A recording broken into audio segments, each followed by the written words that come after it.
பாதுகாத்துக்கிட்டே இருப்பான். முக்கியமான அறிவுரையை எடுத்துக்கோங்க. இந்த ஒட்டுமொத்த இந்த அமர்வுகளையும் எனக்கும் உங்களுக்கும் நான் சொல்லக்கூடிய மிக முக்கியமான அறிவுரையில இது ஒண்ணு.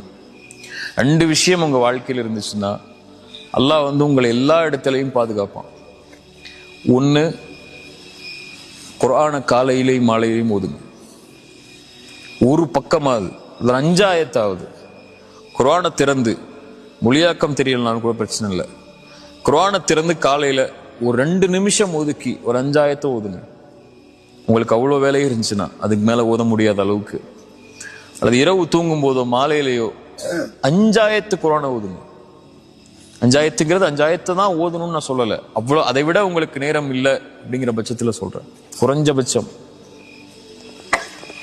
உங்களுக்கு தாய் தந்தை உயிரோடு இருந்தா ஒவ்வொரு நாளும் அவங்கள்ட்ட பேசுங்க கண்ணியமான முறையில். இந்த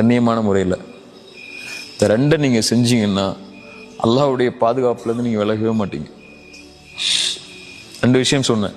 முதல் விஷயம், குர்ஆனை காலையிலையும் மாலையிலையும் குறைஞ்சபட்சம், அல்லது மாலையிலானா கூட பரவாயில்ல, ஒரு நாளைக்கு ஒரு முறை, அந்த நாள் உங்களுக்கு இருக்கக்கூடாது குர்ஆனை தொடாத நாள் அப்படின்னு உங்க வாழ்க்கையில இனிமேல் அந்த ஒரு நீங்க மனப்பாடம் பண்ணி வச்ச அதை ஓதுற அப்படின்னு இல்லை, குர்ஆனை திறந்து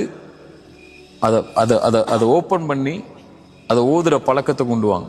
ஒரு நாளைக்கு ஒரு நாள் அந்த புக்கை நெருக்கமாக்குங்க. 2வது, உங்க தாய் தந்தை உயிரோடு இருந்தால் அவங்கள்ட்ட கண்ணியமான முறையில் ஒரு நாள் பேசுங்க.